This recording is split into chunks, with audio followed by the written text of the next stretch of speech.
ইন্নাল হামদালিল্লাহ ওয়াসসালাতু ওয়াসসালামু আলা রাসূলিল্লাহ। আলহামদুলিল্লাহি রাব্বিল আলামিন নাহমাদুহু ওয়া নুসাল্লি আলা রাসূলিহিল কারীম ওয়া আলা আলিহি ওয়া আসহাবিহি আজমাইন।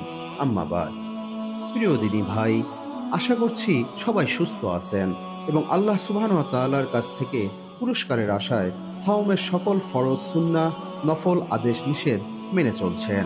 আমরা আমাদের ধারাবাহিক আলোচনার আজকে সংক্ষিপ্তভাবে তুলে ধরার চেষ্টা করব গাজওয়ায়ে সাফিক বা সাতুর যুদ্ধ। এ যুদ্ধ বদর যুদ্ধের মাত্র 2 মাস পর হিজরি 2য় সনের জিলহজ মাসে সংঘটিত হয়।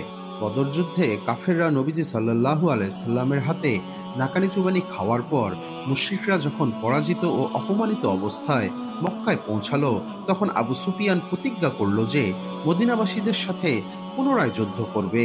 মদিনাবাসীদের সাথে পুনরায় যুদ্ধ না করা পর্যন্ত মাথায় পানি ব্যবহার করবে না। তাই সে 200 অশ্বারোহীর একটি বাহিনী নিয়ে মদিনার পার্শ্ববর্তী এলাকায় পৌঁছে কাতান উপত্যকার শেষে অবস্থিত নিব নামক একটি পর্বত প্রান্তরে তাঁবু স্থাপন করে। মদিনা হতে এ জায়গাটির দূরত্ব প্রায় 12 মাইল। মদিনার উপর খোলাখুলিভাবে আক্রমণ করার সাহস তার ছিল না বলে তিনি এমন এক ব্যবস্থা করলেন যেটাতে ডাকাতি বলা যেতে পারে। এর বিস্তৃত বিবরণ হলো, তিনি রাত্রের অন্ধকারে মদিনার পার্শ্ববর্তী অঞ্চলে প্রবেশ করেন এবং হুয়াই ইবনু আক্তাবের নিকট গিয়ে তার দরজা খুলে নেন, কিন্তু হুয়াই তাকে তার বাড়িতে প্রবেশ করার অনুমতি দিতে অস্বীকার করে। আবু সুফিয়ান তখন সেখান থেকে ফিরে গিয়ে বনু নাজিরের সালাম ইবনু মুশকিম নামক আরেক সর্দারের নিকট উপস্থিত হন। সে বনু নাজির গোত্রের কোষাধ্যক্ষ ছিল। আবু সুফিয়ান তার বাড়ির ভিতরে প্রবেশের অনুমতি চাইলে সে অনুমতি প্রদান করে, খাদ্য ছাড়াও মদ্যপান করায় এবং লোকদেরকে গোপনীয় অবস্থা সম্পর্কে অবহিত করে। রাত্রির শেষ ভাগে আবু সুফিয়ান সেখান থেকে বের হয়ে নিজের সঙ্গীদের সাথে মিলিত হয়ে একটি দল পাঠিয়ে মদিনার পার্শ্ববর্তী আরবীয় নামক একটি জায়গার উপর হামলা করার জন্য তাদেরকে নির্দেশ দেন। ওই দলটি সেখান থাকার কিছু খেজুরের গাছ কর্তন করে এবং জ্বালিয়ে দেয়, আর একজন আনসারী ও তার মিত্রকে তাদের জমিতে পেয়ে হত্যা করে দেয়।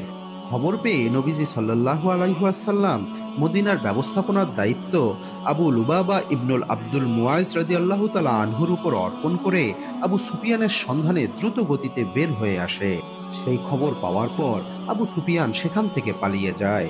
দ্রুত পালিয়ে যাওয়ার সময় তাদের ঘোড়া থেকে ভার কমানোর জন্য প্রচুর পরিমাণ ছাতু, আসবাবপত্র ও অন্যান্য পাথেয় ফেলে পালিয়ে যায় নিজ প্রাণ নিয়ে।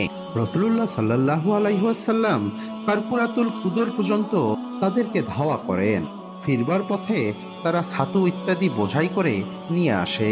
এই অভিযানের নাম গাজওয়ায়ে সাফিক রাখা হয়, কারণ আরবি ভাষায় ছাতুকে সাফিক বলা হয়ে থাকে।